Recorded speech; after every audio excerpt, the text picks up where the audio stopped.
तो हेलो दोस्तों, आज हम लोग पढ़ने जा रहे हैं भूगोल। तो जिसका नाम है भारत संसाधन एवं उपयोग। तो इस अध्याय में हम लोग जानेंगे सबसे पहले संसाधन क्या होता है। तो सबसे पहले जानेंगे संसाधन। तो संसाधन तो हमारे पर्यावरण में उपलब्ध वे सारी वस्तुएं जिनका उपयोग हमारे जरूरतों को पूरा करने के लिए किया जाता है, वही संसाधन क्या कहलाते हैं, संसाधन। तो संसाधन पहले क्या होता है, हमारे पर्यावरण में जितने वस्तुएं, जितने सारे वस्तुएं सब क्या कहते हैं, संसाधन। अब संसाधन में आपको कुछ भी नहीं, जैसे मान लीजिए मिट्टी भी क्या है, संसाधन है। अगर देखा जाए तो हर चीज क्या है, हर चीज संसाधन निकालाता है। तो मान लीजिए संसाधन, तो संसाधन को भी हर एक वर्ग में बांटा गया है। जैसे मान लीजिए संसाधन के प्रकार अगर देखा जाए तो उत्पत्ति के आधार पर, तो संसाधन को उत्पत्ति के आधार पर दो प्रकार से है। पहला कौन होता है, जैव संसाधन। जैव संसाधन क्या होता है, देखिए इन संसाधनों की जो प्राप्ति होती है क्या चीज से होती है, जीवों से होती है। किसका, जैव मतलब जीव, यानी जैव संसाधन की जो प्राप्ति कहाँ से होती है, जीवों से होती है।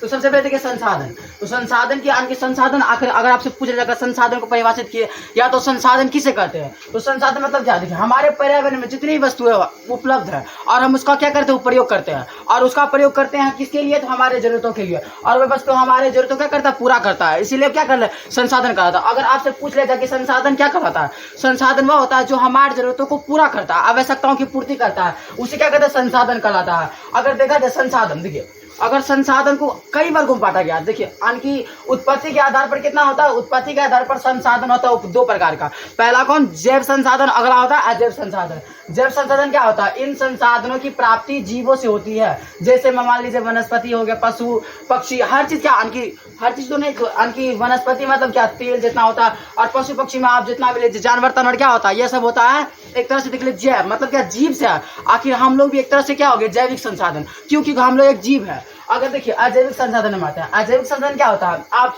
ऐसे मान लीजिए अगर आप एक्स्ट्रा माइंड लगा सकते हैं। जैसे मान लीजिए जैव संसाधन है, तो जैव संसाधन होता है जीव से, अजैव मतलब क्या, निर्जीव, यानी कि पहले क्या जीव से हो रहा था और दूसरा क्या हो जाएगा, निर्जीव। तो इस संसाधन की प्राप्ति क्या होता है, निर्जीव वस्तुओं से होती है। किसका, अजैव संसाधन की जो प्राप्ति होती है क्या होता है, निर्जीव वस्तु से। आप अजैव संसाधन में जो भी निर्जीव वस्तु, यानी कोई भी निर्जीव वस्तु हो जाए, वो क्या कहलाता है, अजैव संसाधन। जैसे मान लीजिए चट्टाने हो गया, धातु, ये सब क्या कहलाता है, अजैव संसाधन कहलाता है। यहाँ तक ठीक है, यहाँ तक ठीक है। आगे देखिए अगला आता है समाप्यता। क्या आता है, इस समाप्यता के आधार पर संसाधन। तो समाप्यता के आधार पर भी संसाधन दो प्रकार का होता है। पहला होता है नवनीकरणीय संसाधन और दूसरा होता है अनवनीकरणीय संसाधन।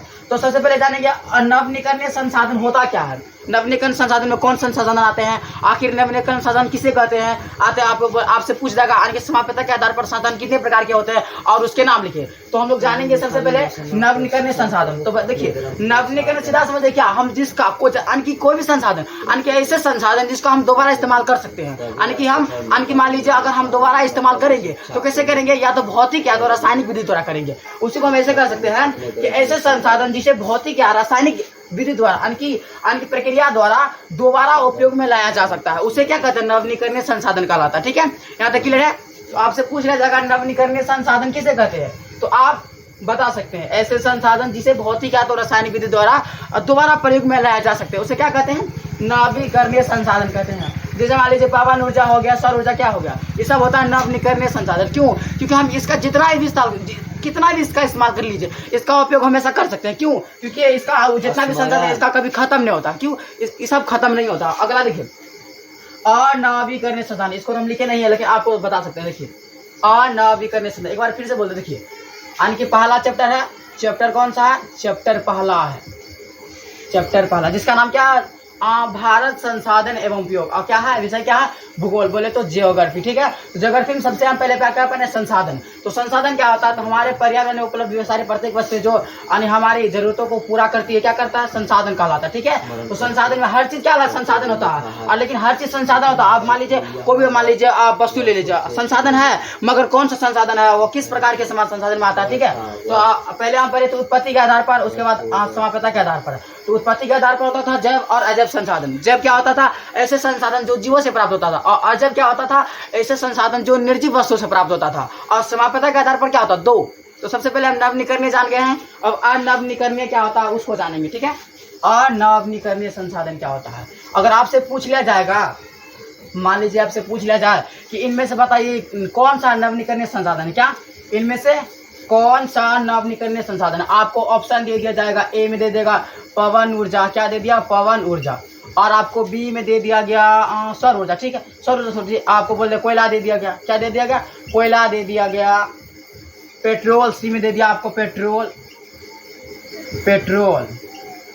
और आपको डी में दे दिया गया डीजल, ठीक है, डीजल, ठीक है। हमको क्या बोला था, इनमें से कौन, नवीकरणीय संसाधन, नवीकरणीय संसाधन को हमको इसमें जानना है। तो सबसे पहले मान लीजिए पवन ऊर्जा छोड़ दीजिए, ठीक है। अब मान लीजिए कोयला आते हैं, तो हम जानते हैं नवीकरणीय संसाधन क्या होता है, ऐसे संसाधन जिसका हम दोबारा इस्तेमाल कर सकते हैं, यानी कि दोबारा प्रयोग में लाया जा सकता है, वो क्या कहलाता है, नवीकरणीय संसाधन। अब मान लीजिए कोयला, अगर हम कोयला का अगर एक बार इस्तेमाल कर ले तो दोबारा उपयोग में उसको हम नहीं ला सकते हैं, दोबारा उसको हम जला नहीं सकते हैं। पेट्रोल, अगर पेट्रोल को अगर हम जला दिए, अगर जला दे तो वो यानी कि दोबारा इस्तेमाल में नहीं आ सकता। और डीजल को भी अगर हम जला दे तो वो भी दोबारा इस्तेमाल में नहीं आ सकता। लेकिन अगर पवन ऊर्जा को हम जितना भी इस्तेमाल कर ले वो कभी खत्म नहीं होता, उसका इस्तेमाल हम हमेशा की तरह कर सकते हैं। इसलिए क्या कहता है, नवीकरण, जिसका हम इस्तेमाल दोबारा कर सकते हैं। अब अगला आता है, देखिए, नवीकरणीय संसाधन। क्या आता है, नवीकरणीय संसाधन, ठीक है।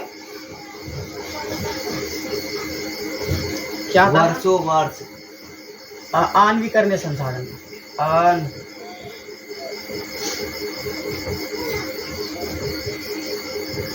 आणविकरणीय संसाधन, ठीक है।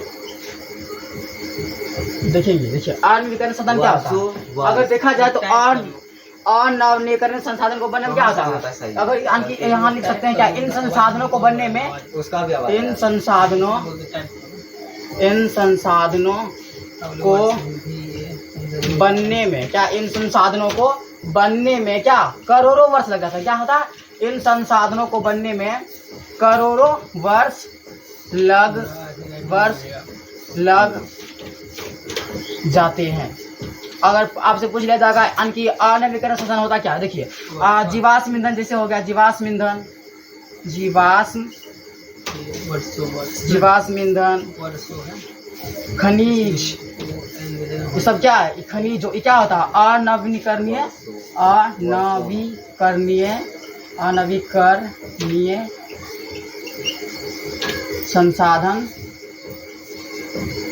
संसाधन के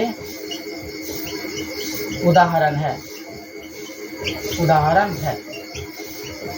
और मान लीजिए यहाँ तक बढ़ गया। देखिए अब इसका यानी कि अनवीकरण संसाधन का कितना बार, देखिए अनवीकरण संसाधन क्या होता है, अगर आप अनवीकरण संसाधन का एक बार इस्तेमाल कर लिए तो इसका इस्तेमाल आप दोबारा नहीं कर सकते हैं। मान लीजिए देखिए, जीवाश्म में मतलब मान लीजिए पेट्रोलियम में ले लेते हैं, अब पेट्रोलियम में पेट्रोल ले लीजिए, ठीक है।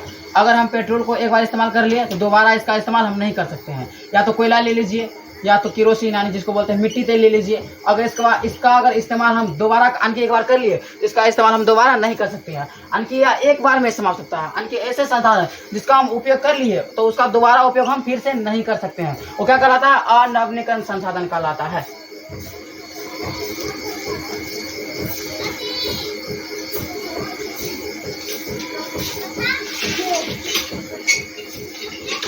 अब अगला आता है स्वामित्व के आधार पर, स्वामित्व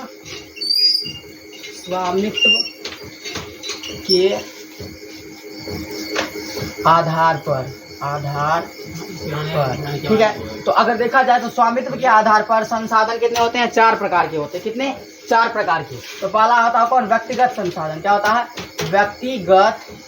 व्यक्तिगत संसाधन, पहले लिख देते, ठीक है, व्यक्तिगत संसाधन, ओके। और दूसरा हो जाएगा आपका सामुदायिक संसाधन, सामुदायिक संसाधन, उत्तर वहाँ का कहाँ, सामुदायिक संसाधन। और आपका तीसरा हो जाएगा राष्ट्रीय संसाधन, राष्ट्रीय संसाधन, ठीक है, राष्ट्रीय संसाधन, संसाधन। और आपका तीसरा चौथा हो जाएगा क्या, अंतर्राष्ट्रीय संसाधन। क्या, अंतर्राष्ट्रीय संसाधन, ठीक है। 4 पहला का होता है, देखिए, अगर स्वामित्व के आधार पर कितने प्रकार संसाधन होते हैं, 4 प्रकार। पहला कौन, व्यक्तिगत संसाधन, सामुदायिक संसाधन, राष्ट्रीय संसाधन, और कौन सा, अंतर्राष्ट्रीय संसाधन। अब व्यक्तिगत संसाधन क्या होता है, तो इस यानी कि देखिए व्यक्तिगत मतलब क्या, किसी व्यक्ति का, यानी कि आप ऐसे ही बोल सकते हैं, यानी कि ऐसे संसाधन, क्या ऐसे संसाधन जो किसी निजी, यानी निजी मतलब क्या, किसी एक व्यक्ति का हक हो, मतलब क्या निजी, यानी कि ऐसे संसाधन जो निजी व्यक्ति के, जो निजी क्या, निजी व्यक्ति, जो निजी व्यक्ति के पास होता है, जो निजी व्यक्ति के पास होता है। अब मान लीजिए जैसे भूमि है, जैसे सरकार होता है, क्या सरकार क्या करता है, सरकार जो है उस की सरकार क्या करता है, किसान को भूमि देता है। क्या करता है, सरकार किसान को भूमि देता है। अब मान लीजिए सरकार जब किसान को भूमि दिया तो किसान क्या करेगा, किसान सरकार का क्या चुकाएगा, किसान सरकार का लगान चुकाता है। क्या चुकाता है, लगान। लगान माने कि मान लीजिए हम सरकार का भूमि लिए, अब सरकार के जब भूमि लिए तो उस पर या तो आप लगान मतलब क्या, या तो आप पैसा दे सकते हैं, या तो आप जो अनाज बिक्री कर रहे हैं उसमें से आपका सरकार क्या कर लेगा, टैक्स काट लेगा। ठीक है, तो आन की सरकार, मान लीजिए आपको जब सरकार भूमि दिया, किसान को क्या कर रहा है, सरकार भूमि देता है। आन की देखिए ना, सीधा सिंपल सा व्यक्ति, तो व्यक्तिगत संसाधन क्या होता है, अन्य किसी व्यक्ति के किसी निजी व्यक्ति के स्वामित्व में होता है। ठीक है, और बहुत से किसानों के पास क्या होता है, सरकार द्वारा दी गई भूमि होती है। यानी कि बहुत से किसान क्या होता है, उसको सरकार द्वारा, मतलब उसको सरकार देता है भूमि, और बदले में किसान क्या चुकाते हैं, उसका लगान चुकाते हैं। क्या चुकाते हैं, उनका लगान चुकाते हैं। जैसे मैं शहरों में क्या होता है, शहरों में लोग का क्या होता है, शहर में एक तरह से मान लीजिए शहर में होता है, शहर में लोगों को कोई भूमि देता है, नहीं देता है। इसका मतलब इससे हम समझ सकते हैं, शहर में जो लोग होता है ना, शहर में जितने मान लीजिए किसी का स्वामित्व, स्वघर, स्व मतलब क्या अपना घर होता है, जितना नहीं मान लीजिए उसका खेती पति क्या होता है, सब अपना होता है, यानी कि उसका उस पर कोई सरकार का हक नहीं होता। क्यों, क्योंकि सरकार उसको नहीं देता। जैसे मान लीजिए यानी कि हमारे इलाका में क्या होता है, सरकार मान लीजिए आपको किसान को क्या दे, भूमि दिया, तो किसान उसके बदले क्या चुकाता है, लगान चुकाता है। अगर मान लीजिए शहर में क्या होता है, शहर में जो भूमि है, भूमि यानी कि किसी व्यक्ति का होता है, इसीलिए सरकार की व्यक्ति जो है सरकार को लोन नहीं चुकाता है, मान लीजिए लगान नहीं चुकाता है। तो समझ गए यहाँ तक, व्यक्तिगत संसाधन समझ गए ना। अब अगला आता है सामुदायिक संसाधन। सामुदायिक मतलब क्या, एक तरह से समाज, सामुदायिक मतलब समाज, यानी कि ऐसा संसाधन, यानी कि एक तरह से आप बोल सकते हैं ऐसा संसाधन जिस पर क्या पूरा समाज का हक हो। जैसे मान लीजिए आप शमशान घाट ले रहे हैं, शमशान घाट में कभी ये तो नहीं कहा गया कि अमीर जलेगा, नहीं अमीर है तुम अलग जलाएगा और गरीब अलग जलाएगा, इसमें तो ऐसा नहीं कहा गया। शमशान घाट में क्या होता है, इसमें गरीब भी जलेगा और क्या अमीर भी जलेगा। मान लीजिए नदी ले लीजिए, या तो आप तालाब ले लीजिए, इस पर किसी एक व्यक्ति का हक नहीं होता, इस पर क्या होता है, पूरा समाज का हक होता है। आप मान लीजिए शमशान घाट में जो भी मरेगा वहाँ शमशान घाट में जला सकता है। तो आप यानी कि आप इस तरह बता सकते हैं, आपसे पूछ रहे सामुदायिक संसाधन होता क्या है, तो बोलेंगे ऐसे संसाधन, क्या बोलेंगे, ऐसे संसाधन। आप हम लिखते नहीं, आप खुद से लिख सकते हैं। देखिए क्या बोले, ऐसे संसाधन, हम बोल सकते हैं ऐसे संसाधन जो जिसमें क्या पूरे समाज का क्या होता है, हक होता है, यानी कि जिसमें पूरे समाज का, हमारे शमशान घाट में तो पूरा समाज का हक होता है। नदी में तो हर कोई जैसे मछली मार सकता है, नहा सकता है, कुछ भी कर सकता है। तालाब से हर कोई पानी निकाल सकता है। इसका मतलब क्या, सामुदायिक मतलब क्या, जिसमें पूरा समाज का हक हो, उसमें यानी कि उसका उपयोग हर यानी कि ऐसे संसाधन का इस्तेमाल हर कोई कर सकता है, यानी कि पूरा समाज कर सकता है। वो क्या कहलाता है, सामुदायिक संसाधन, पूरा मिलजुल कर सकता है। तो इसका परिभाषा आप खुद से लिख सकते हैं। ठीक है, तो अगला आता है राष्ट्रीय संसाधन। क्या आता है, राष्ट्रीय संसाधन। आप सोच सकते हैं राष्ट्रीय संसाधन में किसका हक होगा। मान लीजिए हमारे देश के प्रधानमंत्री कौन है, प्रधानमंत्री है कि श्री नरेंद्र मोदी। ठीक है, तो मान लीजिए हमारे देश में जितना भी संसाधन होगा, क्या होगा, जितना भी संसाधन होगा हमारे देश में, उस पूरा जो हमारे प्रधानमंत्री राष्ट्रीय संसाधन में किसका हक होगा, प्रधानमंत्री का होगा। तो एक देश में मान लीजिए कोई भी देश में, अगर कोई भी देश में संसाधन होता है तो उस पर पूरा हक किसको होता है, जो हमारे सबसे उच्च पद पर प्रधानमंत्री उसी को बोल सकते हैं क्या, ऐसे संसाधन जिस पर देश की सरकार का स्वामित्व होता है। मतलब क्या, यानी राष्ट्रीय संसाधन क्या होता है, किसी देश का, मतलब किसी एक देश का। मान लीजिए भारत देश है, तो भारत देश का जितना भी संसाधन होता है, मान लीजिए जितना भी संसाधन हो, तो उस पर किसका हक होता है, तो उस पर सरकार का हक होता है। किसका होता है, सरकार का हक होता है। अब सरकार कहेगा जनता को हम संसाधन देंगे तभी मिलेगा, और ना सरकार नहीं कहेगा तो सरकार जो है जनता को सरकार संसाधन नहीं दे सकता है। यानी कि सरकार भी सोचता है ना, मान लीजिए आपको पेट्रोल दे रहा है, पेट्रोल आप सोचते हैं इतना महंगा क्यों कर दिया। अगर मान लीजिए पेट्रोल महंगा नहीं करेगा तो मान लीजिए सस्ता मिलेगा, तो हर कोई पेट्रोल खरीद सकता है। और मान लीजिए संसाधन ऐसे में क्या होगा, धान की थोड़ा जल्दी खत्म होगा। अगर संसाधन जल्दी खत्म होगा, क्या पता अगर संसाधन खत्म हो गया तो मान लीजिए आपको पता होगा, ये बताए थे संसाधन को बनने में क्या करोड़ों वर्ष लगता है। तो करोड़ों वर्ष तक हम लोग तो इंतजार नहीं कर सकते हैं। इसीलिए क्या होता है, सरकार क्या करता है, जैसे मान लीजिए संसाधन का थोड़ा सा जो मूल्य बढ़ा दिया जाता है। है ताकि संसाधन का उपयोग कम करे और संसाधन अधिक दिन तक टिक सके। अगर हमारे संसाधन नहीं टिकेगा, अगर पूरा संसाधन खत्म हो जाएगा तो आने वाला पीढ़ी जो है संसाधन का उपयोग नहीं कर सकेगा। तो उन पीढ़ियों के लिए यानी कि जो आने वाला, मान लीजिए हम संसाधन देख चुके हैं, संसाधन कैसा होता है, हम लोग उसका इस्तेमाल कर चुके हैं, लेकिन आने वाले पीढ़ी के लिए संसाधन को बचा कर रखना क्या होता है, बहुत महत्वपूर्ण होता है, ताकि आने वाला पीढ़ी उसका इस्तेमाल कर सके। अगर हम ही लोग पूरा इस्तेमाल करके बैठ जाएंगे तो आने वाला पीढ़ी क्या कहेगा, आई कैसा मेरा दादा परदादा था, खाली संसाधन का उपयोग करके पूरा खत्म करके चल गया। ठीक है, आप इतना पता हो गया कि ये क्या होता है संसाधन, राष्ट्रीय संसाधन में क्या होता है, यानी इस पर किसी देश का, किसी एक देश के सरकार का हक होता है, इस पर क्या होता है, सरकार का हक होता है। ठीक है, सरकार का क्या होता है, हक होता है। ठीक है, आगे देखिए,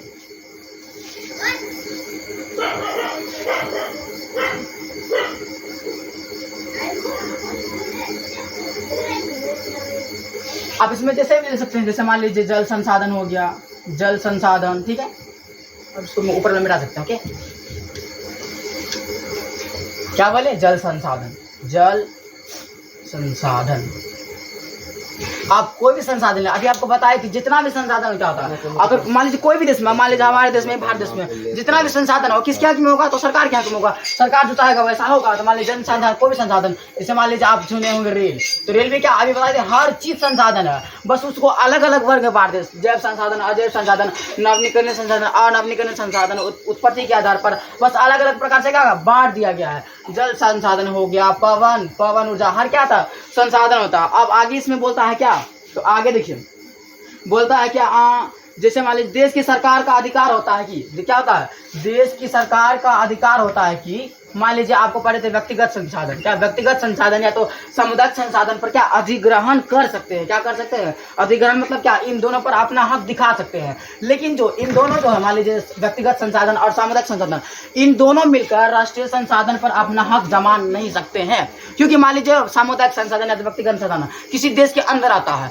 और वह मान लीजिए तरह से तो सरकार है नहीं, और सरकार का हक होता है कि हर संसाधन पर उसी का हक होता है, या तो सामुदायिक हो या तो कुछ भी हो, उसी का हक होता है। तो वह अपना मनचाहा हर संसाधन का इस्तेमाल किसी को करने के लिए दे सकता है। ठीक है, तो इतना तक समझ गया। अब अगला आता है अंतर्राष्ट्रीय संसाधन। क्या होता है, अंतर्राष्ट्रीय संसाधन, आपको समझ में आ जाएगा। अंतर्राष्ट्रीय इसका मतलब राष्ट्र से बाहर, अंतर मतलब बाहर, यानी कि किसी राष्ट्र का नहीं।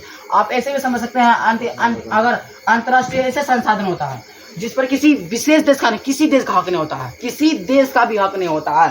ठीक है, देखिए मान लीजिए कुछ अंतर्राष्ट्रीय संस्थाएं इनका नियंत्रण करती है, मतलब क्या, मान लीजिए कुछ ऐसे अंतर्राष्ट्रीय संस्थान, मतलब क्या, कोई भी राष्ट्रीय संस्थान अंतर्राष्ट्रीय संसाधन का जो होता है देखभाल नहीं करता। अगर मान लीजिए संसाधन अगर अंतर्राष्ट्रीय है तो इसका देखभाल भी कौन करेगा, इसका देखभाल भी करेगा तो अंतर्राष्ट्रीय संस्थाएं। कौन, अंतर्राष्ट्रीय संस्थाएं ही करता है। किसका, तो अंतर्राष्ट्रीय संस्था का देखभाल कौन करता है, अंतर्राष्ट्रीय संस्था ही करता है। कौन, अंतर्राष्ट्रीय संस्थाएं, यानी कि इसका देखभाल अंतर्राष्ट्रीय संस्था ही करता है। ओके, आगे देखिए, मान लीजिए आप सुने होंगे तटरेखा। तटरेखा मतलब मान लीजिए समुद्र होता है, क्या होता है, समुद्र। अब समुद्र से क्या, मान लीजिए समुद्र है, ठीक, ऐसे समुद्र है, समुद्र से लगभग कितना, समुद्र से लगभग 200 कितना, 200 किलोमीटर, यानी कि जिसको बोलते हैं शायद मील बोलते हैं, उसको बोलते हैं एनएम। क्या बोलते हैं, एनएम, यानी कि 200 किलोमीटर बोल दिए जाते हैं, एनएम बोल दीजिए। इतना किलोमीटर जब दूर जाता है ना, तो उस दूरी पर जो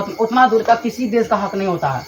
अगर उससे ज़्यादा दूरी पर अगर कोई भी संसाधन प्राप्त हुआ तो उस पर किसी देश का हक नहीं होता है। उस पर किसका हक होता है, तो उस पर अंतर्राष्ट्रीय संसाधन बोलते हो, अंतर्राष्ट्रीय संस्था का हक होता है। और उसका देखभाल भी कौन करेगा, तो अंतर्राष्ट्रीय संस्था ही करेगा। महासागर जिसे बोलते हैं, जिसको बोलते हैं हम समुद्र बोल सकते हैं। ठीक है, यहाँ तक समझ में आ गया। ठीक है,